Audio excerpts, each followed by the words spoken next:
got out of the YouTube. That one I'll delete it. But yes, it's working fine. So the audio is working fine. Anyways, I can see the dots down there. Let me just try. Let's see. Is it working like this? Is it working like this? Yes. Okay, so that's the way. That's the way it works. And I got one of these super fancy, lapel things from when I did TV shows. They gave me one. I wonder when the next TV show I'm going to do is. Maybe. Oh, I let this steepen for too long. I used to be a guide. I used to do TV shows all the time and do all sorts of different things. And I've sort of stepped back from that, taken a break, and I'm quite enjoying it. I'll get back to doing tours and things, but with the earthquake and everything else. Okay, can you see it? Oh, there it is, right there. There's right there. The F-16 is landing. Again, nothing to worry about. Totally normal. Back up. Okay, perfect. Thanks for letting me know. Thank you for letting me know. So for anybody else out there who does live streams, I think what happened is I plugged in my fancy Rode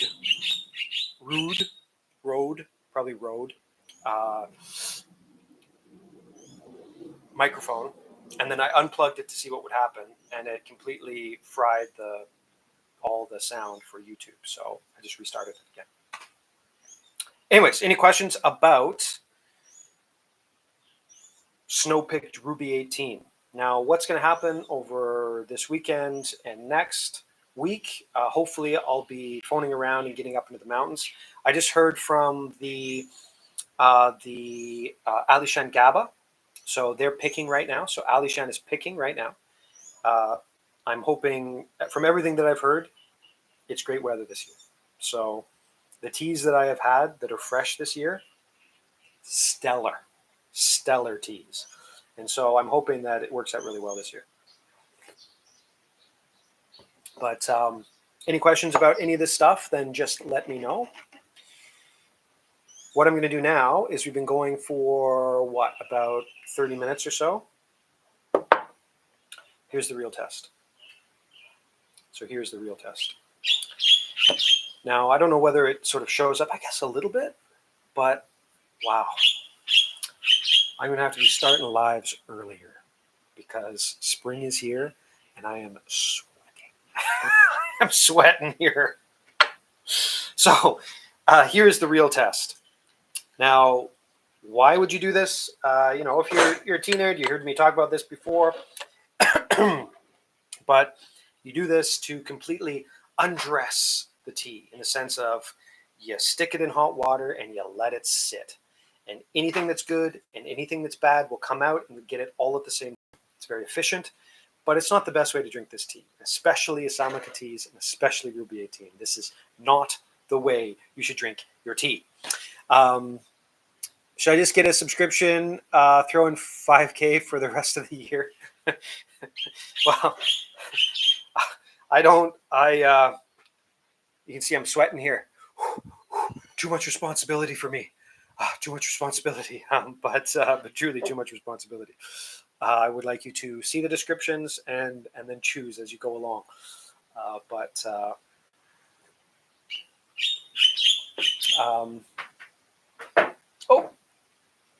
Let's see if this. Okay, so we're testing out all of the things. So just now, on Instagram, I got a phone call, and now let's see if it's okay. Is it okay? Is Instagram back? I'm just testing out all my stuff. I just got a phone call from my buddy. Hopefully, I get a couple boxes of bees soon, which is great.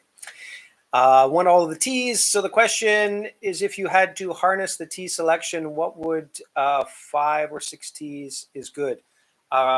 Totally depends on your mood, what kind of tea you want, all that type of stuff going through. But the most important, got choppy for a few seconds. Thank you. So, but we're back. Awesome. So this is great because this is where it's going to be. The live streams are going to be right here into the future. 5 or 6 teas, it's really, really tough because, say, for example, right now, I'd say the pomelo, right? You should, even if you're not a fan of the scented teas, you should get the pomelo. But in 6 months from now, the pomelo is sort of past its prime, kind of. I don't know. I'm sticking it all in the fridge. I'm plugging in the fridge today, so I'm going to stick it all in the fridge, and so it'll be fine, right? It'll be fine, and I'm telling the truth.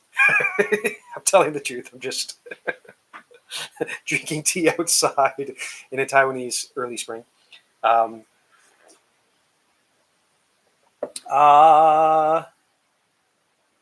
we're back now. Interrupted for about 10 full seconds. Okay, well, thank you for letting me know. Well, that's good to know. Missed my question further up. Yes, let me know what the question was. I guess I missed it. Sorry about that. And again, if you throw in a question and I don't get to it, just just write it again. It's never on purpose. So I'm drinking this now, and it's beautiful. It's when you get into the springtime teas, you're getting more of the red fruit and more of the strength. It's really it's the only time of the year where you can drink Ruby 18 like this and still be okay. And it's beautiful. Soft, Ruby 18 flowing. It's, if you steep it like this, it's still going to give you a little bit of a knock on the head, in the sense of bitterness and astringency. But I just ate a cracker, so I should be okay. but the aftertaste is smooth. Everything about it is just gorgeous. It's really nice. It's really nice. Anyways, yeah, if you have any questions, just throw it out there. What I'm going to do today, there's another one coming in. They're coming in for lunch, right? It's 11 o'clock. So they're coming in for lunch. I was wondering if the leaves of this Ruby 18 has fully browned, or if there's a little dark forest green tinge left, which I have seen. Wow, there you go. There's a very, very good question. Now, looking at these leaves, there is absolutely that little tinge, right? Not 100% oxidized. It's a little tinge of dark forest green. And you oftentimes get those in the higher elevation black. So for example, if you have the Lishan black, you get the exact same thing.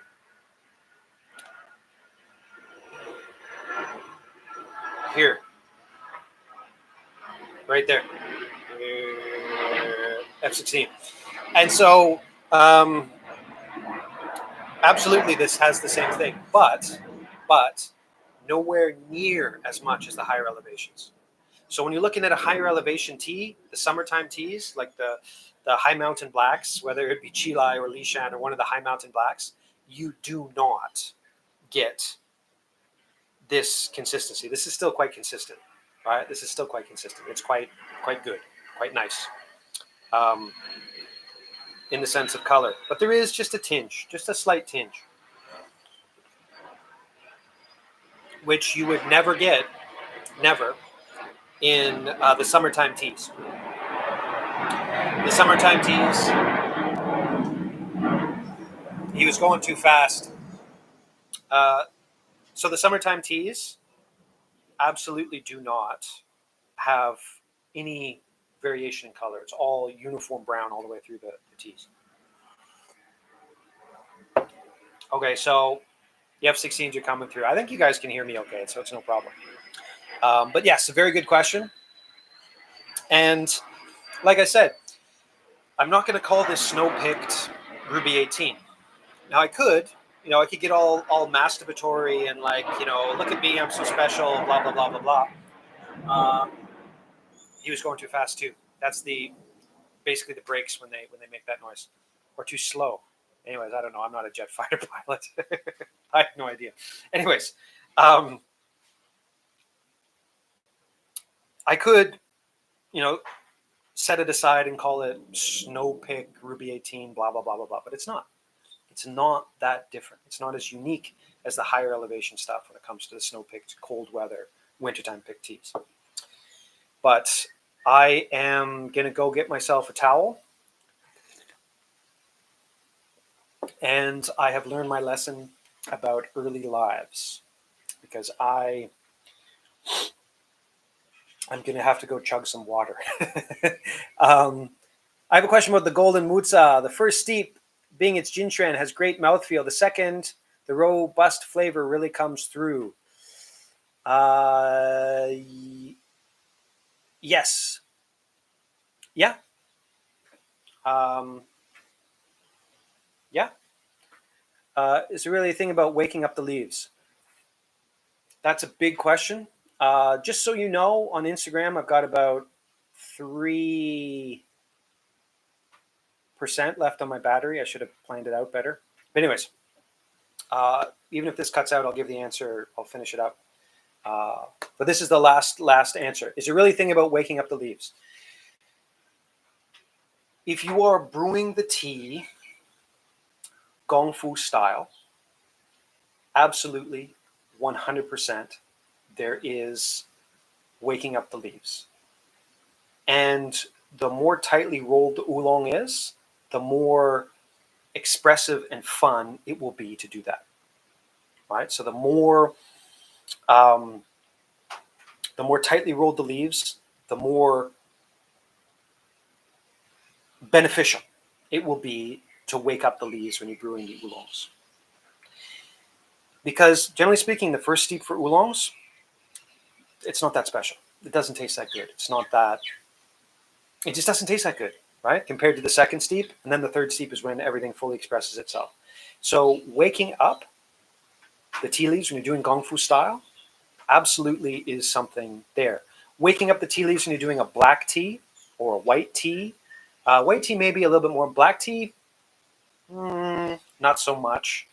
But when you're looking at those types of teas with the tightly ball rolled, absolutely 100%. Waking up a green tea, 1 second, 2 seconds, something like that. But oftentimes with the green teas, the first steep is when you're really getting that real sort of smooth blast of freshness, right? But when it comes to the oolongs, absolutely. I absolutely recommend sort of doing a 5 to 10 second waking up the leaves, and then you stick your nose in there and you go like this, and you stick. It's extremely pleasant when you're doing it the Gong Fu method. Works really, really well. If you're doing it sort of the Western style, sort of like this, doesn't really matter that much. Yeah, that's what I've been figuring out. Yeah, and it's not every tea. Like I said, the green teas, make sure they're organic. But just drink the first steep. Do the first steep 20 seconds and drink that.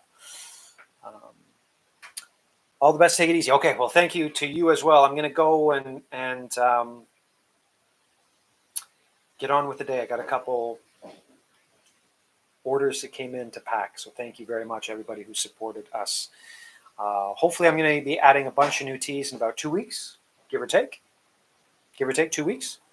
And I'm looking forward to seeing all of the new teas and going to visit some places, hopefully next week. But anyways, wherever in the world you are, have an absolutely wonderful morning, evening, night. Sleep well or have a good day. Thanks for watching, and we'll see you next live stream.